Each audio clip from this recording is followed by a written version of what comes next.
Hey, welcome. So today we're going to dive into a massive idea in personal finance, the psychology of money. And it really all comes down to this. What's going on in your head is often way more important than what's actually in your bank account. So, let's just kick things off with a big question. We're always told that to be good with money, you need to be a math whiz or some kind of financial expert, right? But what if that's not the whole picture? What if the real secret to building wealth is something much more, human? And this quote just nails it perfectly. I mean, think about it. You could have someone who knows everything about finance. They can read all the charts, they get all the jargon, but they're a big spender. The money comes in and poof, it goes right back out. Despite all their knowledge, they're just stuck. And why? Because their behavior is completely sabotaging their skills. And that brings us right to our first major point, our actual behavior with money. This has nothing to do with complicated spreadsheets. It's all about our habits, our mindset, and honestly, our self-control. So here's the bottom line, the thing you really got to get. Getting ahead with money isn't an intelligence test. It's really more of a test of your behavior. You don't need some fancy degree to do well. What you need is to master just a few simple habits and then stick with them. It sounds simple, I know, but trust me, it changes the entire game. Okay, so if we're all on board that behavior is the key, then what's the most important behavior of all? Well, it pretty much all boils down to one simple but super powerful core principle. And here it is, living below your means. It sounds almost too simple, doesn't it? But it's everything. It's just about creating a gap between what you make and what you spend. That gap, that little bit of extra cash, that is the seed that all wealth grows from. This isn't about being cheap, it's about being intentional. Now this slide, I think, really lays it out perfectly. You've got two completely different mindsets here. The spender gets paid and immediately thinks, what can I buy right now? They buy liabilities, things that literally lose value and drain their wallet. The wise person, on the other hand, sees their income as a tool for what they need today, sure, but also a tool to build their future. They buy assets, things that can actually grow and put money back into their pocket. It's a total shift from short-term wants to long-term freedom.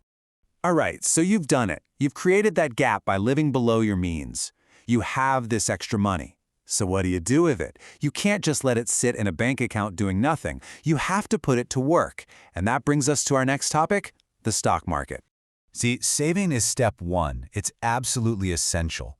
But the real goal here is to make your money work for you, like a little employee that never sleeps. And one of the best places to do that is the stock market, where you can literally own a small piece of big, successful companies. And listen, this isn't some abstract idea happening on the other side of the world. It's right here. The Rwanda Stock Exchange is the official place where you can become a part owner of some of the biggest companies in the country. It's the platform that lets you put your savings to work right here in our own economy.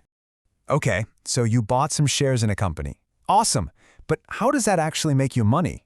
Well, it really breaks down into two main ways. The two profit engines for stocks are dividends and capital gains. Just think of them as two different ways your investment can pay you back. Let's dig into each one. First up, dividends. So, when a company you own a piece of makes a profit, they might decide to share some of that profit directly with their owners, and that's you, the shareholder. That little payment is a dividend. It's kind of like getting a cash bonus just for being a part owner. And to show you this is real, here are just a few well-known Rwandan companies you've probably heard of that have paid dividends to their shareholders. BK Group, MTN Rwanda, and Bralirwa. When they do well, you can get a direct piece of that success. All right, the second way to make money is through capital gains. This one's a little different. It's all about the value of the share itself going up over time. So, if you buy a share at one price, and the company keeps growing and doing well, other people might be willing to pay an even higher price for that same share later on. It really just comes down to that classic phrase you've heard a million times, buy low, sell high. That profit you make in between, the difference from when you bought it to when you sold it, that is your capital gain. It's your reward for picking a company that grew. So, let's wrap this all up. If you take away just one thing from all of this, let it be this simple three-part formula. First, get a handle on your own behavior. Second, use that discipline to always live below your means. And third, take that extra money you've created and put it to work. That's it. That's the core of the psychology of money. And so I'll leave you with one last question to really think about. Take a hard look at your own habits. Is your money just being spent? Is it just disappearing? Or is it out there, an active employee working hard every single day to build the future that you want? Because when it comes down to it, the choice is all yours.